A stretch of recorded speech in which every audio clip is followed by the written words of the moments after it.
Vamos a esperar a Karina a entender el fundamento, pero igual le voy a hacer un pequeño resumen express, ¿ya? Porque igual esta parte es laboratorio, entonces, pero para hacerles recordar, vamos a ver un poquito de fundamento y vamos a entrar a la determinación de dureza, que es la que me toca enseñarles y que es la última del programa, ¿ya? El otro lunes vamos a trabajar solamente haciendo ejercicio, ¿ya? Para prepararnos para la prueba de laboratorio. La prueba la voy a hacer el miércoles 23 a las 2:30. ¿Alguien tiene problema? Disculpe, profe, ¿qué dijo? La prueba la voy a hacer, la mía, el miércoles 23 a las 14:30. Si alguien tiene problemas, porque quiero el lunes trabajar haciendo ejercicio y resolviendo dudas. ¿Alguien tiene problemas? Nadie levantó la mano. Hay algunos que están levantados, pero me imagino que son de recién. ¿Sí? La Camila que tiene que levantar la mano, la Valentina y el Nicolás. Profe, o sea, el quórum, por así decirlo, que tenemos acá, que somos bien poquitos. No sé si sea suficiente. ¿Creo? No sé. A ver, hay 12. ¿Se acuerdan que teníamos dos posibilidades, que fuera el lunes o el miércoles? Siempre dejamos esas dos fechas, ¿se acuerdan? Yo prefiero el miércoles porque el jueves es 24 y yo voy a hacer galletas. Entonces, porque teníamos dos opciones, era el lunes o hacerlo el miércoles. Yo prefiero hacerlo el miércoles porque quiero aprovechar el lunes de, ¿cómo se llama?, de resolver ejercicios, las dudas, todo lo que tengan, para abordar bien la prueba el miércoles. Aparte, el lunes hay choque con el otro profesor de físico, se supone. ¿Por qué le choque? No, sí, por eso no puedo hacer la prueba los lunes. Claro, porque hay chicos que tienen clases en la tarde. Sí. Y no quiero ocupar horas de teoría porque esa tiene que ocupar las dos unidades. Y como nos separamos, mejor hacerlo el miércoles. ¿Ya?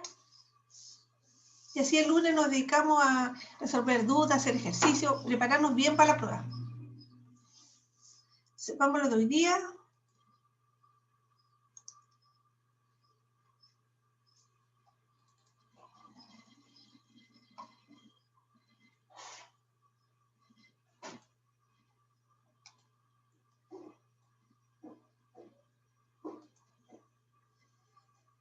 Eso es grosso modo lo que uno debería saber. Ya, vamos a hacer una pequeña introducción. Les voy a mostrar las curvas de titulación, que ya, no sé si las han revisado en los manuales, que nos permiten elegir el mejor indicador, ver si es posible hacer la titulación y ver con qué exactitud vamos a localizar el punto final. Vamos a ver la volumetría con ligandos monodentados, las complexometrías, que son las que tienen aplicación en analítica, qué indicadores vamos a usar, y la gran aplicación que tiene esta volumetría, y de ahí la importancia de por qué se la enseño, que es la determinación de la dureza en agua. Como introducción, entonces, para recordar un complejo. ¿Qué es un complejo? Compuesto en el cual uno o más grupos coordinados o ligandos están unidos a un elemento central metálico por enlace de coordinación. Entonces, para que nunca se olviden, en pocas palabras, ¿qué es un complejo? Un complejo sería un metal unido a un ligando. Así se forma un complejo, ¿ya? Veamos ahora qué es un ligando. Ya que un complejo se forma un metal un ligando, tenemos que tener claro qué es un ligando. Un ligando actúa como base de Lewis, donando un par de electrones. Entonces, los ligandos siempre tienen pares de electrones que no ocupan y por lo tanto lo pueden donar. ¿Ya? ¿Y cómo se une el metal? Por enlace de coordinación. Entonces, por ejemplo, el típico ligando que uno forma muchos complejos es el nitrógeno. El nitrógeno tiene 5 electrones en su última capa, 5 electrones de valencia. ¿Cuáles son los que ocupa siempre? Este, ese y ese. Esos son los que siempre ocupa. Ocupa 3. Por lo tanto, siempre el nitrógeno tiene un par de electrones donde puede unirse al metal, ¿ya? Repito, es el típico caso de ligando. Si un compuesto tiene nitrógeno, va a poder ligarse, es decir, unirse a un metal. ¿Alguna consulta? Entonces, un complejo, me lo imagino un metal con un ligando. Que un ligando es un compuesto que tiene un par de electrones que no ocupa y por lo tanto puede donar. Es decir, actúa como base de Lewis. ¿Se acuerdan el concepto de ácido Lewis? Que era donar pares de electrones o aceptar pares de electrones. Concepto que se usa mucho en orgánica, ¿cierto? En analítica usamos más el concepto de ácido base de Bronsted y Lone. El metal, ¿cuáles son los metales? Bueno, casi todos los sistemas periódicos sabemos que son metales, ¿cierto? Que tienen su configuración electrónica incompleta, por lo tanto actúan como ácidos de Lewis. Y como les faltan electrones, ¿cierto? No hay ningún metal que tenga carga que sea un anión. Todos los metales son cationes. Aceptan un par de electrones por cada orbital libre. Entonces, ahí tenemos, en resumidas cuentas, lo que es un complejo. Un metal, que es esta especie que le faltan electrones, que se une a un ligando, que es esta otra especie que le sobran electrones, por lo tanto se unen y forman un complejo. El número de coordinación de un complejo es el número total de ligandos que rodea el ion central, porque este metal siempre queda en el centro. Y depende fundamentalmente del tamaño del ligando y del tamaño del ion central. Y generalmente es el doble de la carga del metal. Por ejemplo, aquí tengo el diamine plata. Entonces, la plata tiene más 1, por lo tanto aquí va 2 veces 1, y ahí tengo el diamine plata. El tetramin cobre, entonces el cobre tiene más 2, ¿cuánto debería ir acá? 4 ligandos, número de coordinación. Y ahí está, ¿ya? Entonces, ese es más o menos cómo se van, con cuántos ligandos se van uniendo los metales. Generalmente es el doble de la carga del metal. Consultas. ¿Alguna consulta? Entonces, ya tenemos claro lo que vamos a formar hoy día, ¿cierto? Hemos aprendido a que hasta ahora, para hacer un resumen de la volumetría, hemos formado sal insoluble, donde se ha unido el analito con un agente precipitante. En el caso era cloruro de plata, cuando hicimos Mohr y Fajans. Después aprendimos a determinar la acidez y la alcalinidad, donde hicimos reaccionar un ácido con una base. Después pasamos a la volumetría redox, donde hicimos reaccionar un agente oxidante con un agente reductor. Y terminamos la volumetría haciendo reaccionar entonces un metal con un ligando. ¿Ya? Ese es el resumen hasta ahora de lo que deberíamos haber aprendido. Los ligandos, esta especie que les expliqué recién, que donan pares de electrones porque no lo ocupan, tenemos los monodentados y los polidentados. Los monodentados es como que tuviera un solo par de electrones, o sea, como un par de dientes. De ahí viene monodentado. Tiene una sola posición de coordinación donde puede unirse el metal. Entonces aquí tenemos el nitrógeno, el yoduro y el nitrógeno y cianuro. Estos son monodentados, tienen una sola posición porque tienen un solo par de electrones. Entonces, por ese lado puede unirse el metal. Los polidentados tienen más de una posición, ¿ya? Y esos son los que forman quelato. Entonces, si a uno le preguntan, ¿qué es un quelato? Un quelato está formado, es un complejo. Es el obvio, complejo. Pero que está formado por un metal unido a un ligando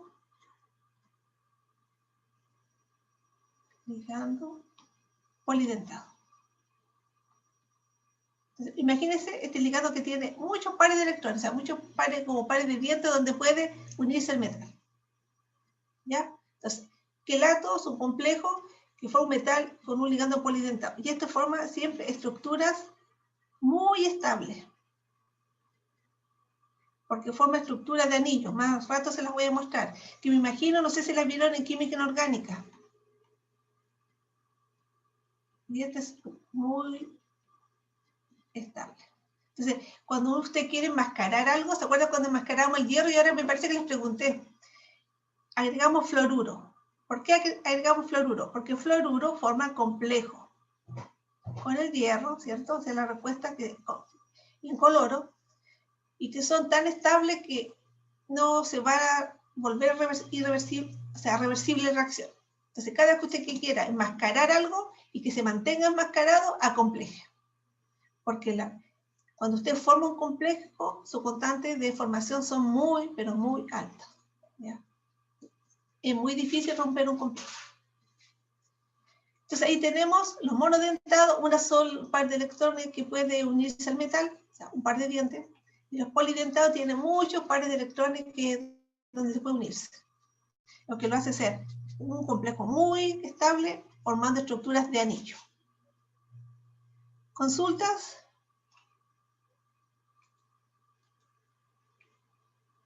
Entonces, los complejos, y esto tiene que haberlo aprendido, así que me lo voy a pasar rápido. Tenemos complejos neutros, complejos positivos y complejos negativos. Y esa es la parte complicada cuando uno aprende nomenclatura de complejos.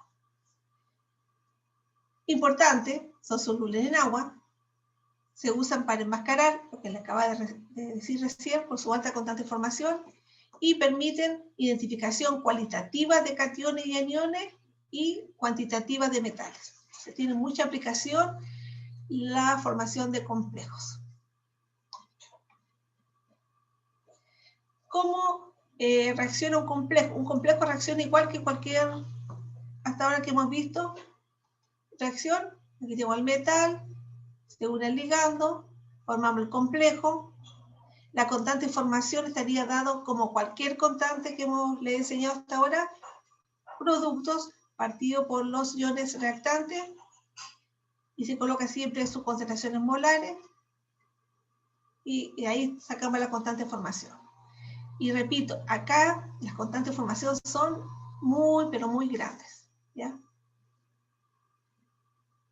Y bueno, como dice ahí, cada metal, de acuerdo al ligando que se una, va a tener su constante de formación. Las que tienen mayor aplicación son las valoraciones con ligando polidentado, que son las que se llaman complexometría, y las monodentados no tienen mucha aplicación, salvo esta de Liebig y Liebig de Ginés. ¿Y por qué es así? Porque, por ejemplo, para que me entiendas, supongamos que yo tengo cobre, mi muestra tiene cobre,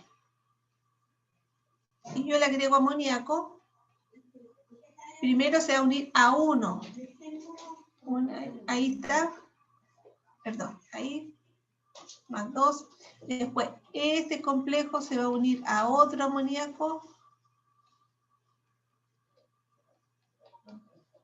Ahí tendríamos cobre NH3 más 2. Después tendríamos que ese complejo recién va a unirse a otro amoníaco.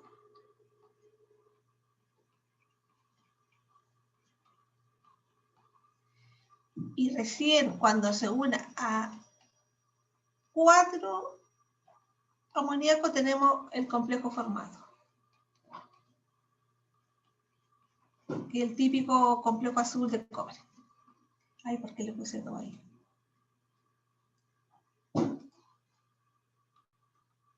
Entonces,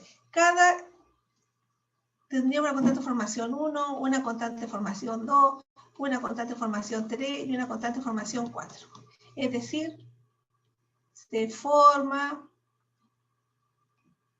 en 4 etapas. Entonces, si yo estoy titulando y aquí tengo cobre y le empiezo a agregar amoníaco, se va a formar en 4 etapas. Y esto no nos sirve para cuantificar, porque usted no puede estar esperando que se forme con 4 ligandos. Yo necesito que apenas caiga por ejemplo, una gota de titulante, reaccione inmediatamente en una sola etapa con el analito. Entonces, los ligandos monodentados no sirven con fines cuantitativos porque el complejo se va formando en etapas. Entonces yo podría tener un cobre que estuviera en esta etapa, otro cobre que estuviera acá, entonces, y yo necesito que esté todo acomplejado con 4 ligandos. Por lo tanto, los ligandos monodentados no nos sirven para cuantificar porque se van formando en etapas. Por ejemplo, este cobre, para complejarse, necesita pasar por 4 etapas. ¿Se entiende? ¿Por qué no nos sirven los ligandos monodentados?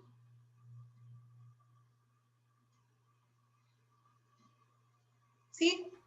Sí, profe. Ya. Entonces, ¿qué necesito? Un ligando polidentado. ¿Ya?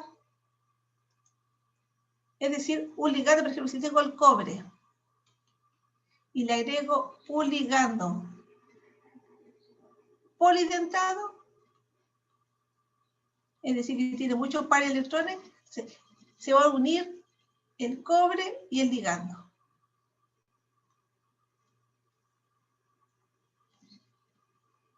¿En cuánta etapa? Una sola etapa. ¿Ya? Porque donde se encuentra el cobre con el ligando, como tiene varios pares de dientes por donde unirse, va a quedar unido. Entonces, este sí nos sirve para cuantificar. ¿Ya? Entonces, repito, los monodentados no nos sirven porque la reacción se lleva a cabo en varias etapas. En cambio, cuando yo uso un ligando polidentado, como tiene muchos pares de electrones que puede donar, es decir, muchos pares de dientes, el cobre donde se encuentre con este ligando va a quedar unido.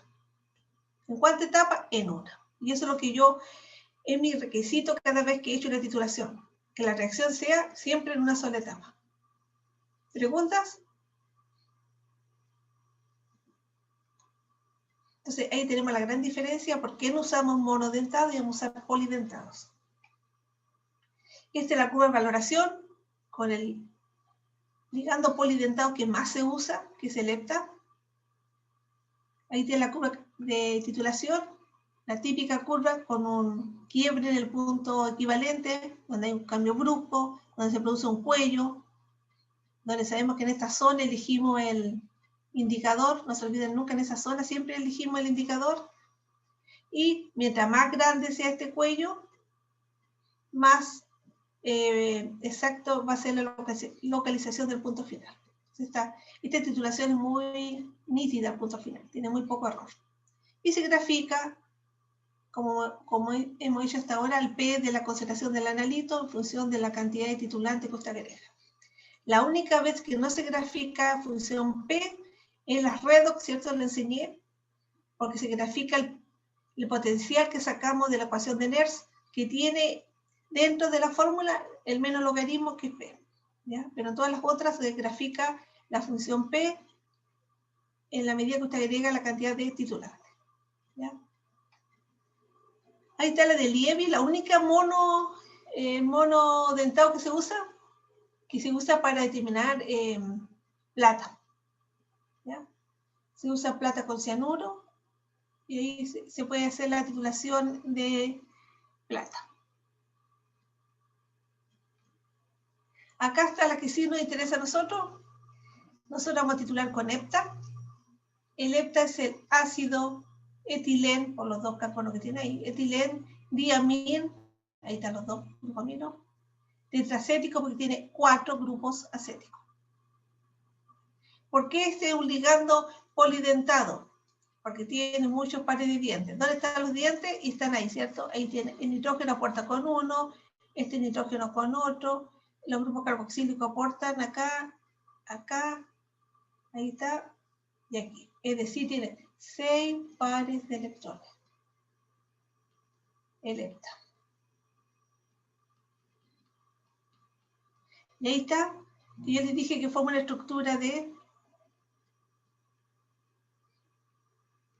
anillo, donde en el centro queda el metal. Ahí está, en el centro. Y se dan cuenta que está ahí con el oxígeno que le ¿cómo se llama? Le entrega un par de electrones. Acá está el otro oxígeno que entrega un par de electrones. Acá está el oxígeno del grupo carboxílico que le entrega el otro electrón. Acá, ahí teníamos acá, ahí está el otro nitrógeno. Le parte el otro nitrógeno ahí, le cede para el electrón y aquí también le cede. Y lo encierra y forma esta estructura de anillo que, repito, es muy estable. Por eso ahí dice que las constantes de formación son muy elevadas. Y lo bueno es lo que está acá, que a usted que les complica la estequiometría, que siempre la relación entre ellos es 1:1. Independiente si es mono, tri, di, independiente de la carga del metal, siempre el metal reacciona 1:1 con el hepta. Por lo tanto, aquí todos los problemas se trabajan con molaridad. Se deja de trabajar con normalidad y se trabaja con molaridad. Porque como es 1:1 es muy fácil los cálculos. ¿Preguntas? Entonces, esa es la forma que acompleja el hepta cuando uno titula y quiere determinar la dureza en una muestra de agua. ¿Qué cuidado hay que tener? El hepta, así como está escrito, este no es soluble en agua. ¿Cierto? Es imposible que con esa estructura sea soluble en agua. Entonces, ¿qué se trabaja? Uno trabaja con la sal disódica del hepta. Y esa sí es soluble en agua. Entonces, nosotros vamos a trabajar Na2, se escribe así, y 2 es todo lo que queda acá, para no estarlo escribiendo. Es dihidratado. Entonces, trabajamos con la sal disódica del hepta. ¿Ya? Se conoce también el nombre comercial T-triplex 3. Por si alguna vez lo ven así, es el nombre comercial del hepta sódico con 2 moléculas de agua e hidratación. Es el que ocupamos nosotros. Nosotros vamos a hablar de hepta, pero esa es la realidad que es la sal disódica, ¿ya? Pero uno, para hacerlo más simple los cálculos, le pone que hepta. ¿Preguntas? ¿Están callados hoy día? Entonces ahí tenemos nuestros heptas. Ya les enseñé cómo se une el metal, en cuánta etapa, en una sola, que el hepta no es soluble en agua, por lo tanto se trabaja con un hepta disódico. Yo le he enseñado que todas las sales de sodio, independientes del anión que tengan, van a ser solubles en agua. Todos estos complejos tienen constante de formación muy alta. ¿Y cuál es el único problema? No se preocupen por la fórmula, se las voy a explicar, que dependen del pH. ¿Ya? Entonces, ¿qué podemos hacer? Hay que regular bien el pH para que se acompleje lo que yo quiero que se acompleje. ¿Ya? Entonces, aparece acá el I4 es la concentración de hepta. ¿Ya?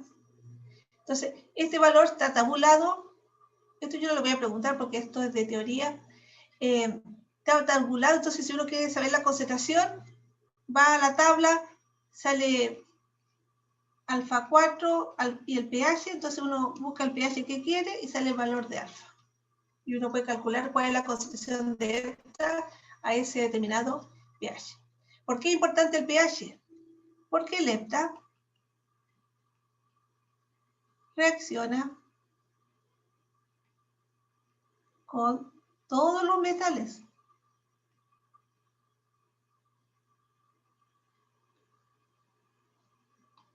Excepto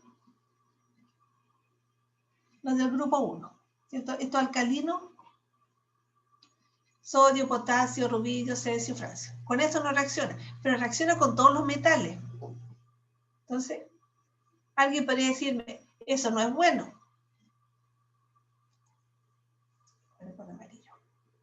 Entonces, esto hace que la reacción sea poco selectiva, cierto concepto que usted aprendimos al principio. Si un analito reacciona con mucha sustancia, no es selectivo. Y selectivo. Ahí está. Entonces, ¿cómo nosotros vamos a hacer que esta reacción sea selectiva?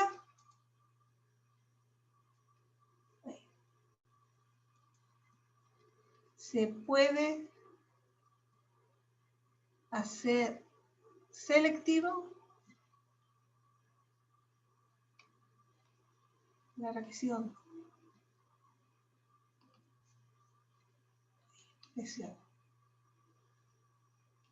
del metal con el hepta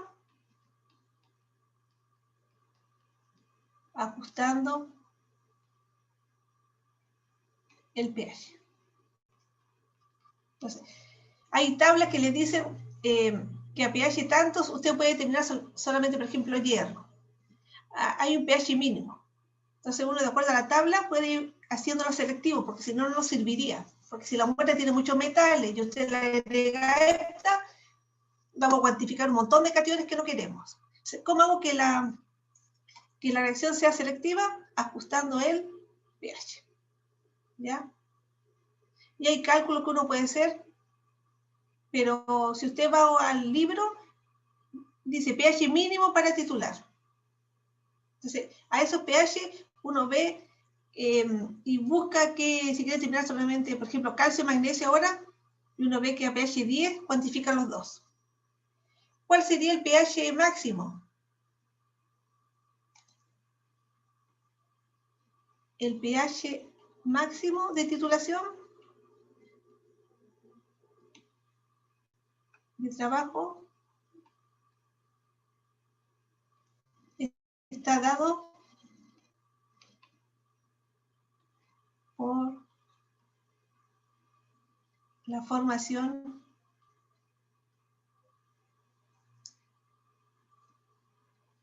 del metal, no se le queda un metal.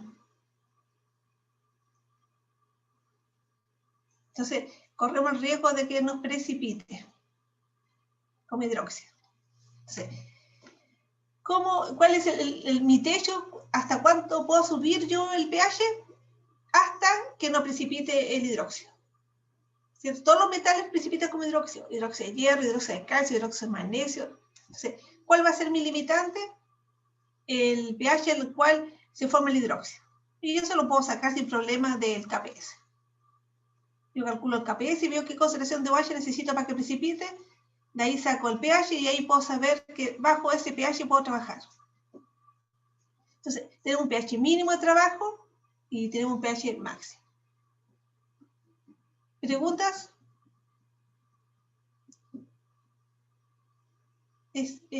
Tratado de ser lo más resumida posible y las cosas que deben dominar. ¿Preguntas?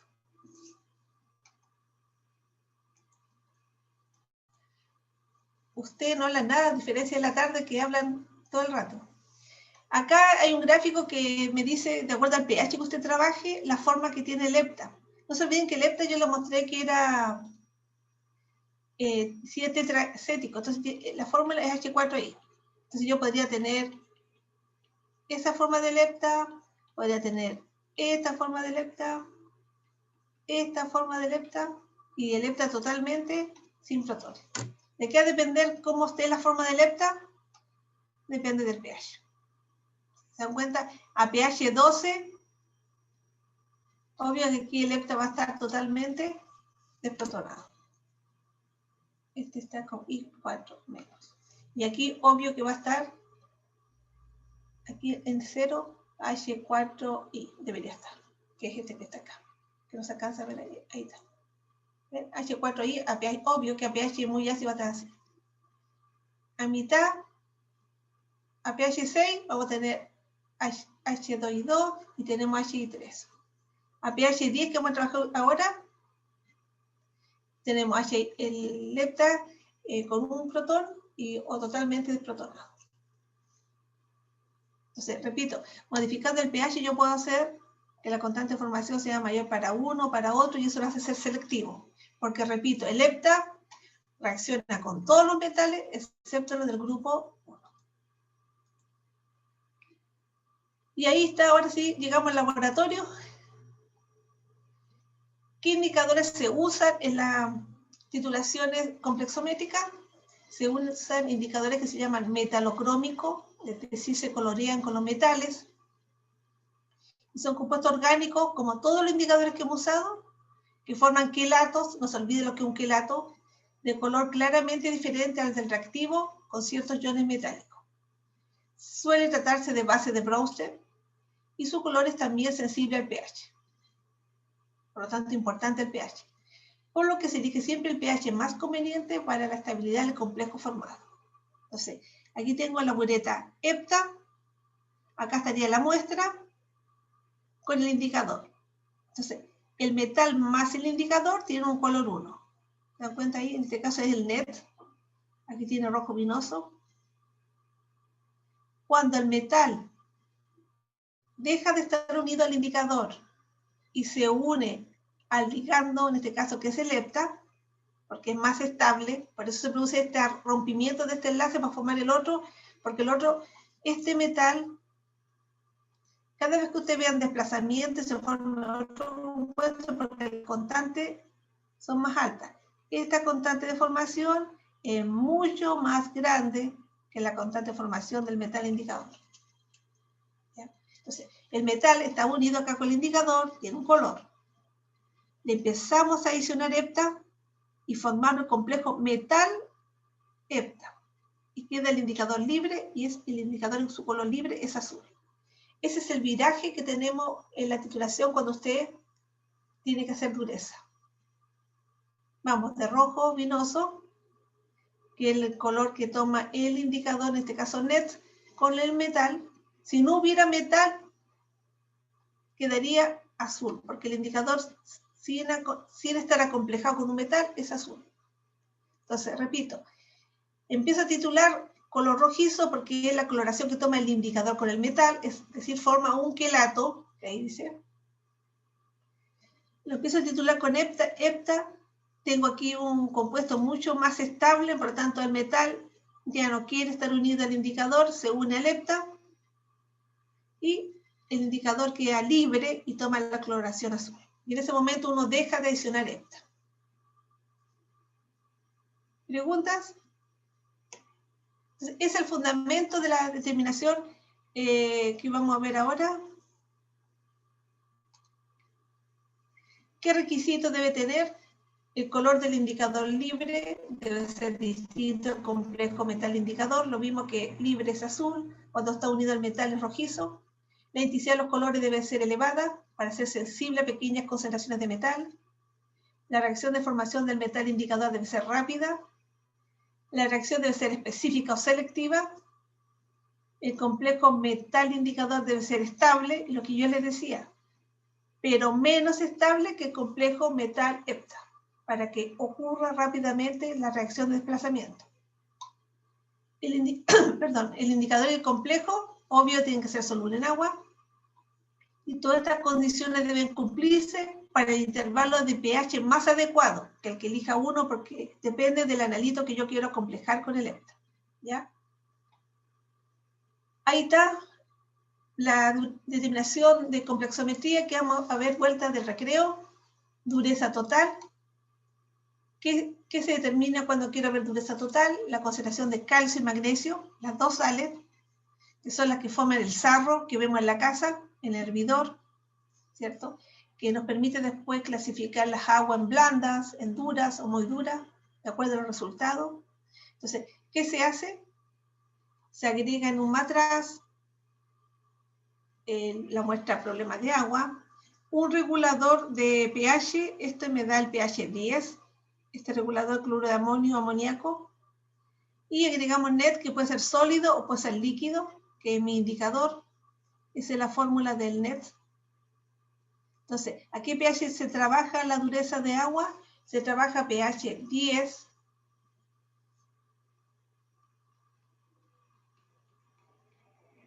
y usamos un buffer,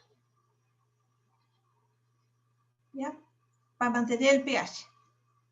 ¿Se dan cuenta aquí? La relación 1:1, el calcio reacciona con el hepta, 1:1, el magnesio también, 1:1. Entonces, a este pH, que es 10, reacciona calcio y reacciona el magnesio. Los dos juntos. Si yo quiero determinar, porque a veces interesa solamente cuánto calcio hay, porque el calcio que produce el sarro, ¿qué habría que hacer? Ahí nosotros aumentamos, subir el pH a 12, y ahí ¿qué pasa? El magnesio precipita como hidróxido de magnesio. Entonces, si trabajamos pH 12, precipita el magnesio como hidróxido, el calcio no, porque no es capaz de superar todavía su KPS, es más soluble, y podemos determinar solamente calcio. Como trabajamos pH 12, hay que cambiar de indicador, uno busca un indicador que viene a ese pH 12, y no sé si lo puse para acá, no la puse, pero podemos usar el calcón o la calceína, que es el que viene a pH 12. Eso lo vamos a ver a la vuelta del recreo. Entonces, en resumidas cuentas, ¿qué vamos a hacer? Determinar dureza cálcica y dureza total. Los cálculos van a ser muy fáciles porque usted ya domina todo, o por lo menos espera esta profesora. Usted ya sabe estandarizar, sabe usar, ¿cómo se llama? También título, porque lo vi ahí en las pruebas que estuvieron bastante bien. Y podemos determinar la dureza. ¿Cuál es el único cambio que vamos a hacer? Que la dureza son concentraciones bajas. Entonces vamos a trabajar con un titulante que va a ser 0,01 molar. Estábamos acostumbrados a 0,1. Ahora vamos a diluirlo 10 veces más. Y como la concentración es baja de las sales, no podemos trabajar ni expresar los resultados en porcentaje, y lo vamos a trabajar en partes por millón, que también usted ya sabe expresar los resultados. ¿Preguntas?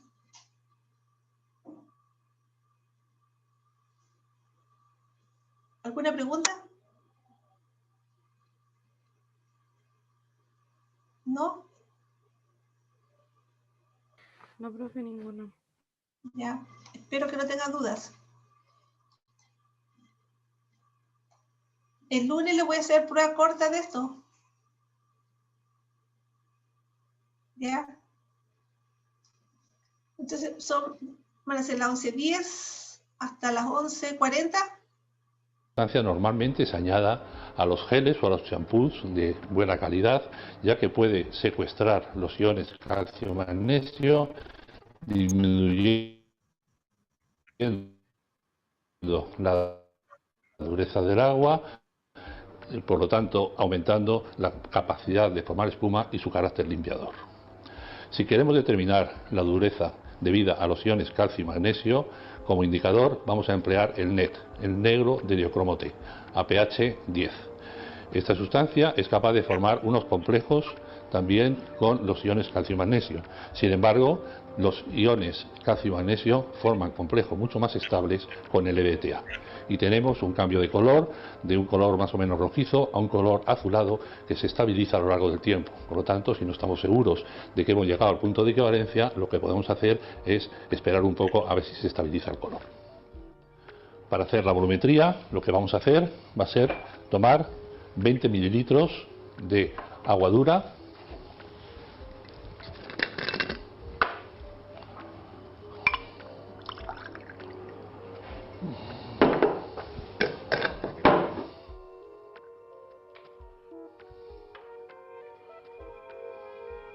los añadimos a un matraz Erlenmeyer,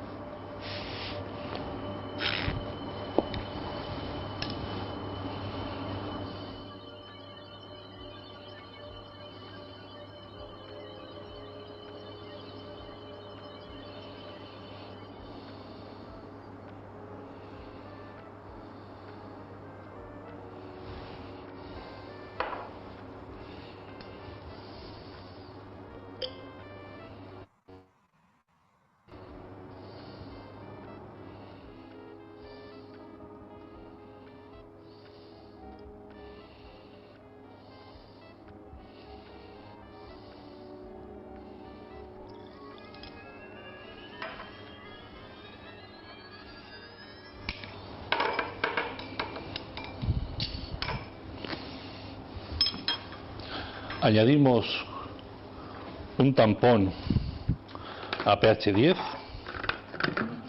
Normalmente con 1 centímetro cúbico de este tampón tenemos suficiente y no hace falta medirlo.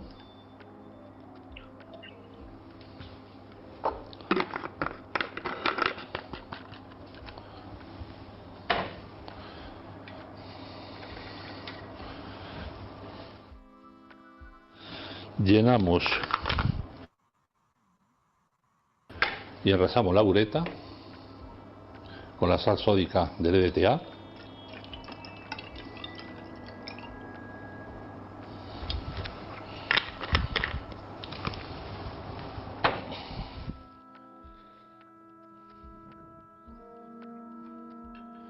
Enrasamos.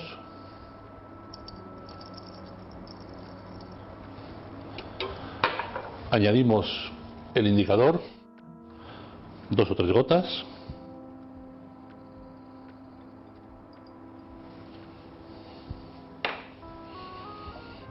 Con lo cual nos da la coloración morada.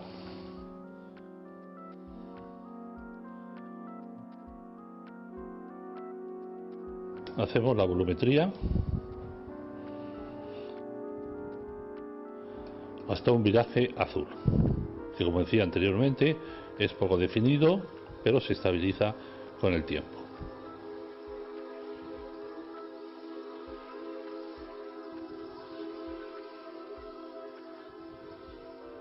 Ya está apareciendo el nuevo color.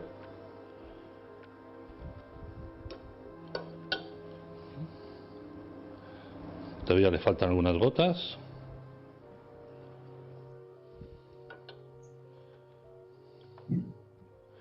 Y este sería más o menos el viraje. En nuestro caso hemos gastado unos 10 centímetros cúbicos de sal sódica de ETA. Existe una relación directa entre la concentración, la cantidad del agente valorante y los grados franceses. Aproximadamente los grados franceses es igual a los centímetros cúbicos de una disolución 10 a la menos 2 molar de sal sódica de ETA dividida por los centímetros cúbicos de agua dura empleado multiplicado por 100. La dureza uno la puede expresar de dos formas, como está hablando el profesor. Ven acá.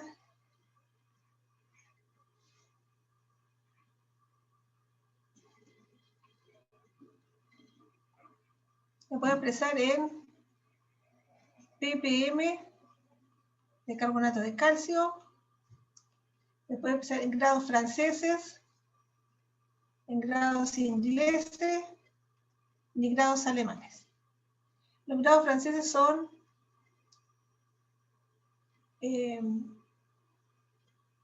mililitros de carbonato de calcio en relación a 10 grados, perdón, 10 mililitros de carbonato de calcio es igual a un grado francés.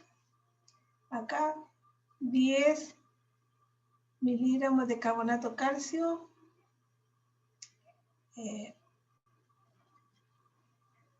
este es por litro, este es el 700 ml, este es un grado inglés, y los grados alemanes son 10 miligramos de óxido de calcio por litro, son equivalentes a un grado alemán. Entonces, los grados franceses son equivalentes a 10 miligramos de carbonato de calcio por litro. Un grado inglés a 10 miligramos de carbonato de calcio en 700 ml, y un grado alemán es equivalente a 10 miligramos de óxido de calcio por litro, que es la otra forma que uno tiene de expresar la dureza. ¿Ya? ¿Consulta?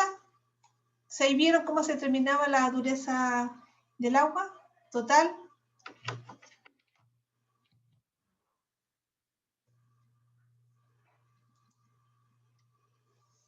Vamos a ver ahora los cálculos. Entonces terminamos acá. Vamos a ver ahí. Se estandariza la solución de EPTA. Dice alícuota, el patrón que se usa es un carbonato de calcio. No se olviden que siempre los patrones son los más cercanos al analito.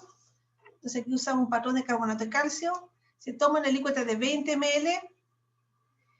la molaridad del patrón es 0,0100 molar, se gasta 22,2 y hay que determinar la molaridad del lepta, el título de lepta, expresado que puede ser como carbonato de calcio por ml de lepta, o el título puede ser miligramo de calcio por ml de lepta. ¿Ya? Entonces, aquí usted tiene dos opciones, que hoy día vi que no la habían hecho en la prueba. Si a mí me están diciendo que acá hay 20 miligramos de carbonato de calcio, ¿cierto? Porque 20 ml, 0,01 molar, la molaridad es igual a miligramos.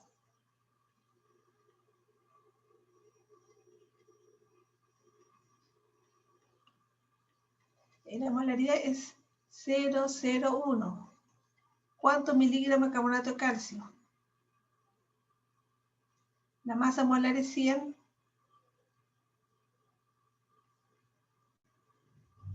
Acá tengo un ml. Esto me da que hay 20 miligramos.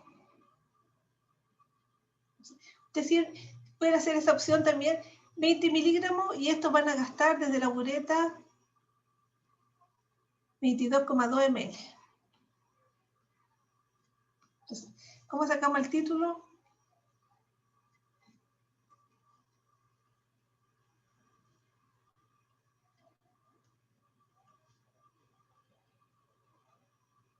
Tienen esa opción de hacer como una proporción simple. Tengo 20 miligramos de carbonato de calcio. Eso reaccionaron con 22,2 ml de lepta. ¿Cuánto reaccionarán con 1 ml? Y ya también podrían haber hecho lo mismo. Ustedes sabían cuánto cobre había acá, en el problema del quiz.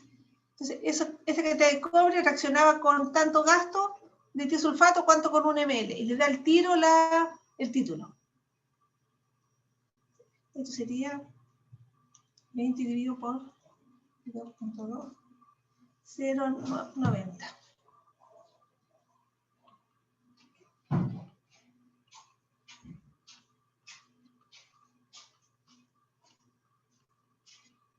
¿Se dan cuenta? Como yo puedo calcular los 20 ml, ¿qué cantidad hay de carbonato de calcio? Hago la relación, 20 miligramos de carbonato de calcio reaccionan con 22,2, ¿cuánto reaccionan con 1? Tengo el título. Y ahora que me piden el título, pero ahora, en miligramos de calcio por ml de lepta, yo me acuerdo de que yo puedo usar factores, tomo ese mismo que está ahí, 0,90 miligramos de carbonato de calcio por ml de lepta. Me doy cuenta que lo único que me falta transformar son los miligramos. ¿Usted qué hace? Transforma los miligramos diciendo, ¿cierto?, que 100 miligramos de carbonato de calcio son a 1 milimol de calcio. Como estoy trabajando en miligramos, trabajo en milimol. Y como sé que la relación es 1 es a 1, 1 milimol de calcio carbonato de calcio. 1 milimol de carbonato de calcio reacciona con 1 milimol de calcio. Y yo sé que 1 milimol de calcio es igual a 40 miligramos de calcio. Por tanto, basta con que el 0,90 yo lo multiplico por 40 y obtengo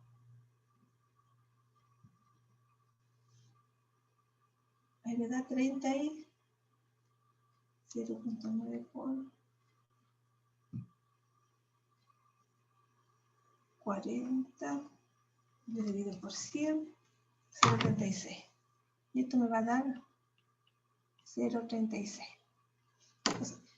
¿Se dan cuenta que calcular el título es bien fácil? Solamente relacionan con 1. no es necesario para sacar la molaridad. Y como aquí nos pedían la molaridad,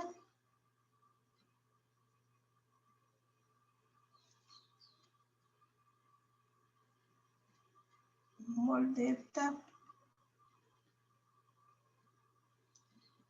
por litro de esta. Puedo tomar el título y multiplicarlo por la masa molar. Yo le enseñé, ¿cierto? O podemos hacerla, como están acostumbrados ustedes, 0, 0, 100 mol de carbonato de calcio. Voy a borrar acá.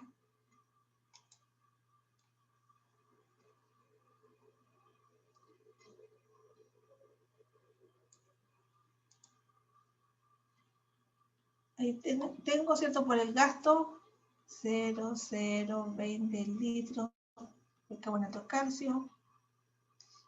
Aquí por litro se van. La relación es siempre 1:1, un mol de carbonato de calcio es a un mol de esta.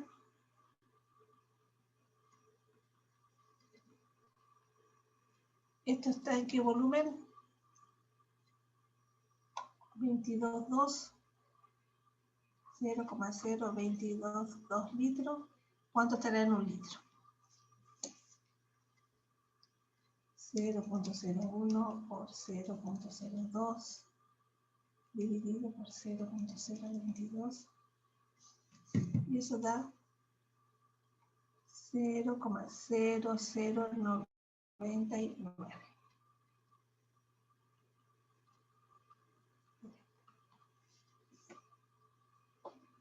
¿Preguntas?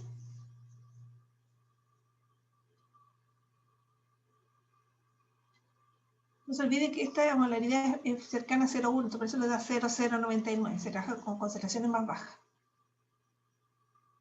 ¿Alguna duda todavía de cómo se trabaja con título? Alguien también podría haber pescado la molaridad, ¿cierto? Y haberla transformado a título. Y le enseñé eso, ¿cierto? Multiplicando por el peso de la sustancia. En este caso sería por 100 y aquí 40.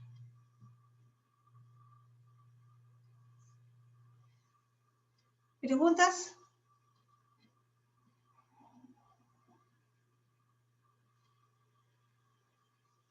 No, profe.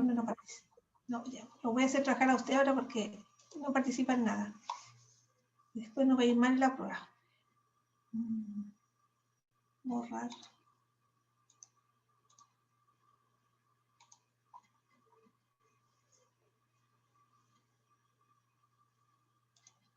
Ahí está. Acá hay dos experiencias.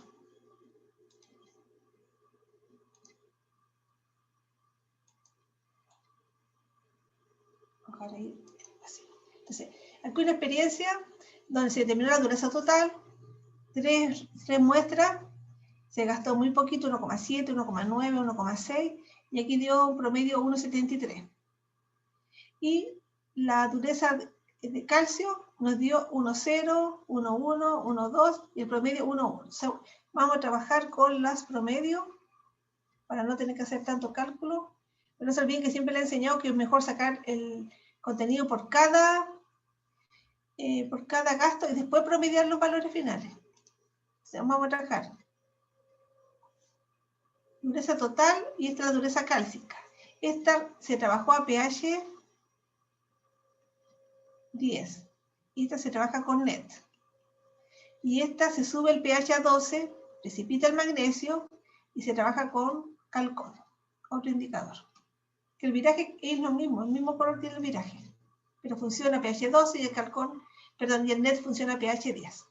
Entonces, quiero que determinen la dureza total.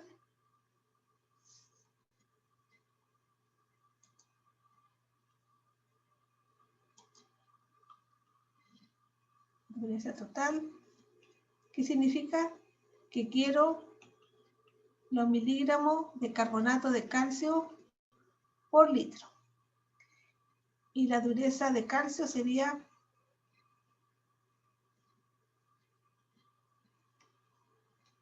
los miligramos de calcio por litro. Y la diferencia me da la dureza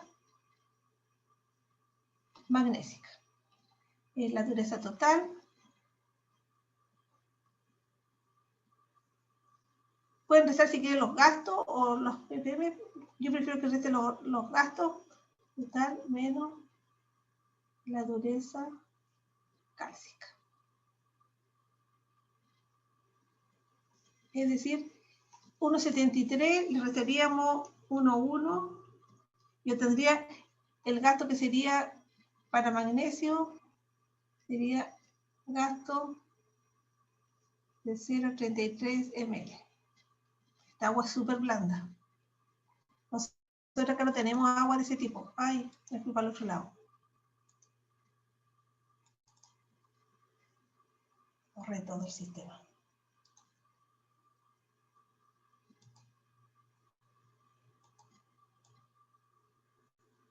Entonces, repito.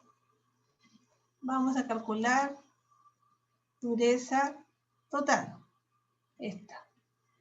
Quiero los miligramos para que vayan anotando, calcio por litro. La dureza cálcica se expresa miligramos de calcio por litro. O también se puede expresar como por litro. Y la dureza magnésica, que sería la dureza magnésica, dureza debido al magnesio sería la diferencia.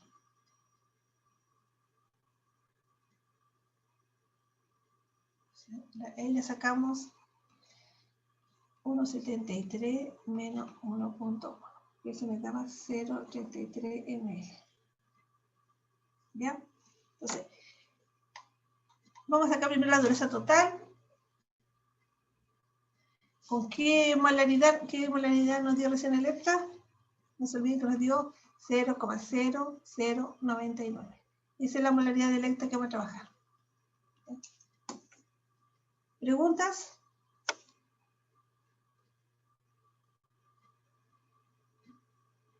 Voy a sacarle foto para no olvidarme.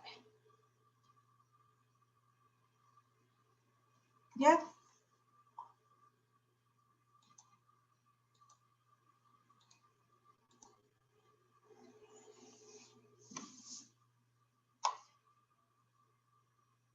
¿Quiénes están ahora? Porque no van a estar los puros cuadrados y vaya a dividir y alguien quede solo.